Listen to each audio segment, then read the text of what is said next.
Hi. Okay, so we're going to do chapter 18. We're going to continue with chapter 18 because we didn't finish it yet. So remember, Peter is asking Vola to help him do some carving, but he wants to carve a fox, but she told him, I think you need a bat if you love baseball so much. So we're going to pick up right where we left off. Peter turned to the bin. He ran his hand through the blocks of wood while the image of blue glass shattering over white roses swept him. The image he could avoid when he stood at the plate, a teen bat in hand, only by aiming his fiercest concentration on the pitcher's move. If he owned his own bat again, every time he picked it up he would see that shattered blue glass over those white roses, and it would wreck him. He lifted a honey-colored piece of wood, just the size Pax had been when he had found him. How about this? He asked, his breathing tight. It's rippled, just like fur. Vola looked as if she were biting her lip against more of the bat debate. Butternut, she said finally. Oh, it's beautiful green, soft enough. You study it for a while. We'll carve it tomorrow. Late that night, as he was about to climb into his hammock, bone-weary, Peter saw the block of wood he had propped on the windowsill earlier. He had barely thought about Pax all day. Guilt swept him. He was becoming foxless, something he hadn't been since he was 7 years old. It had taken a lot longer, a year and 16 days to be exact, he had figured it out, for a day to go by when he didn't think about his mother. On that day, he had gone with a friend's family on a camping trip. They had gotten into canoes in the morning and fished and swum and pitched tents and grilled hot dogs. Only when he climbed into a sleeping bag under the stars had his disloyalty struck him.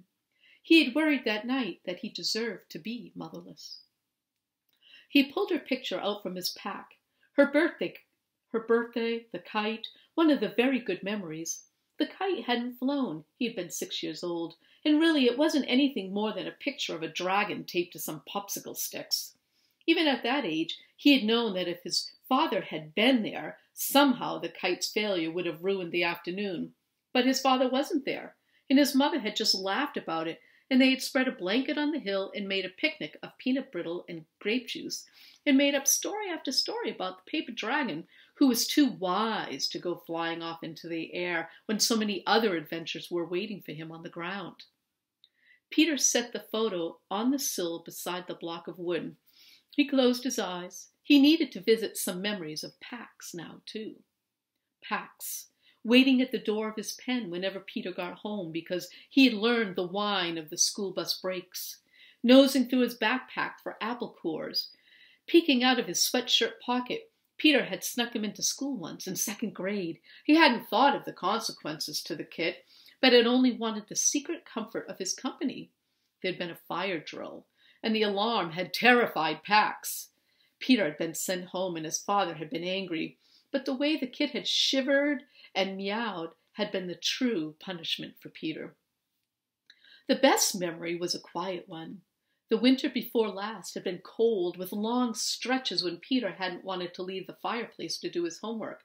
It had been so cold that his father had relented and allowed Pax inside early to stretch out close to the fire.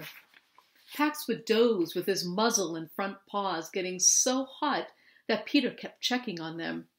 Peter remembered his knuckles drifting down as he read his history text to knead the fur between his pet's shoulder blades. It was peace. He opened his eyes and lifted the butternut block, and in the pale light of the moon, he saw the fox in that piece of wood. All right. So that's the end of chapter 18. So it looks like he's going to do a carving of Pax, let's hope. Okay, so we're going to start chapter 19. Hopefully we can get through it. So we're back to Pax now. Bristle had started out after Pax, but his long bounds had outpaced hers, and he had run hard all through the night, all through the morning. He had not sensed her presence for hours when he reached the river in front of the mill in the afternoon. He slipped silently into a stand of green reeds downstream from where Gray's body rested. He dipped his head to drink. When his thirst was slaked, he pushed the reeds aside. The field was empty. The vehicles were gone. There was no sign of the humans, but their scents were fresh and even sharper than before. They were nearby, and they were anxious. Pax climbed upstream and crossed the river at the narrows, and then hurried along the treed ridge to observe the sight from above. New gouges raked across the hillside behind the mill ruins. Like a skulk of foxes taken to its den, the soldiers had retreated to their trenches, a few still digging, others working on equipment, still others talking together over charts. The vehicles rested behind the walls also. Pax retraced his steps back along the ridge, back across the river, back downstream. Again he slipped into the reeds, and looking up from there, he saw no humans this time either. The dark electric scent hung heavy in the air. The wind eddied, bearing smoke from the west. He had smelled it twice on his way, but now it was thicker, more dangerous, even closer. Pax could not wait until the safety of the night. He dived into the water and swam only with his sleek head above its surface, climbed the bank, and shook the water from his fur. Keeping low, he headed for the closest cover, a scrub oak tree skirted with new suckers at its base, just a full few bounds away. From there, he sighted the advantage he needed. Midway down from the mill walls, where the field began to flatten out, was a purple granite slab shouldered out from the ground. A bundle of wires trailed over this outcrop before dropping back into the grass. Pax crept out. His paws sensed a threat from the ground. More boxes were buried near the bank. The field crossed with more wires. Leaping clear of the wires, he skimmed the grasses so swiftly that they barely parted. At the base of the slab, he flattened himself and perked his ears uphill. By the steady rhythms of their voices and tools, he knew that the soldiers had not moved from the trenches. The breeze was still downhill. It would alert him if the soldiers approached.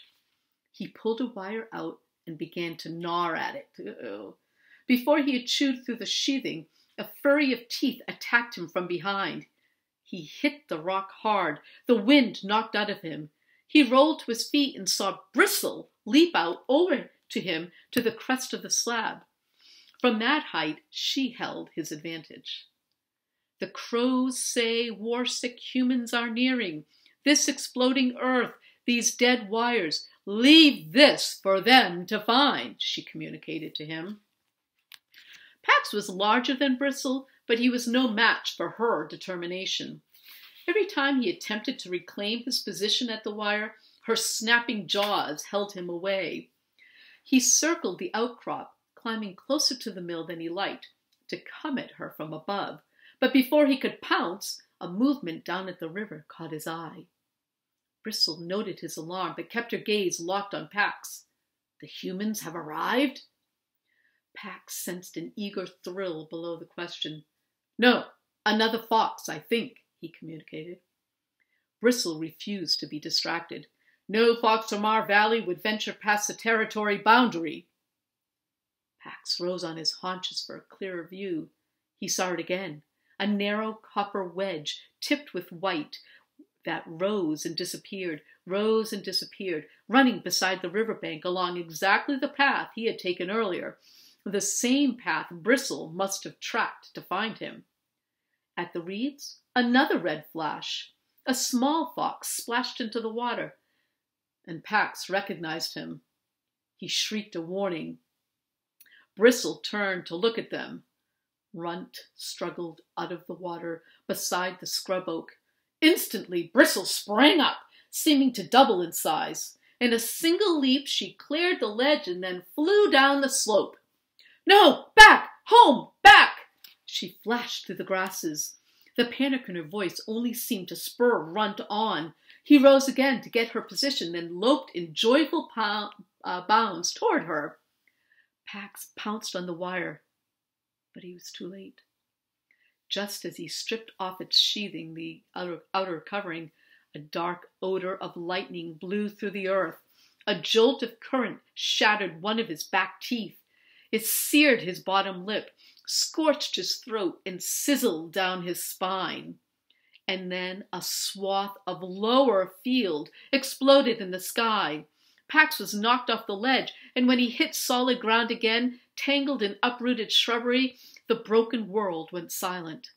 His skull rang in the silence, and he watched shocked still as a storm of hot dirt and rocks and branches and weeds rained down upon him and then wasted itself to a veil of grit. He staggered to his feet and sucked the burned air into his flattened lungs until his head cleared. Then he rose on his haunches to sniff for Runt and Bristle. He tried for them in all directions, but his nose was useless, the fine-scenting nerves numbed by ash and soot. He barked for them, but the ringing in his ears was still the only sound he heard. Pax worked his way out of the pile of brush and shook off the debris. Soldiers streamed down the hill across the smoking patch of field and then plunged into the river. When they had passed, he followed. Each movement sent aftershocks through his bones. Where he had last seen him, he called again for Runt and Bristle. There was no answer, but faintly at first, as if they were reaching his ears from a great distance away, he heard his own barks, and then the sound of the wind and the snapping of seared weed stalks as he crashed through them, and the rough shouts of the war-sick men as they returned to the trenches. And from the trees, a murder of crows cawing their displeasure at the ruined world. Pax could now hear again. For an hour he paced the field, calling for the missing foxes. Dusk fell before he finally heard it. Bristle's weak answering yelp.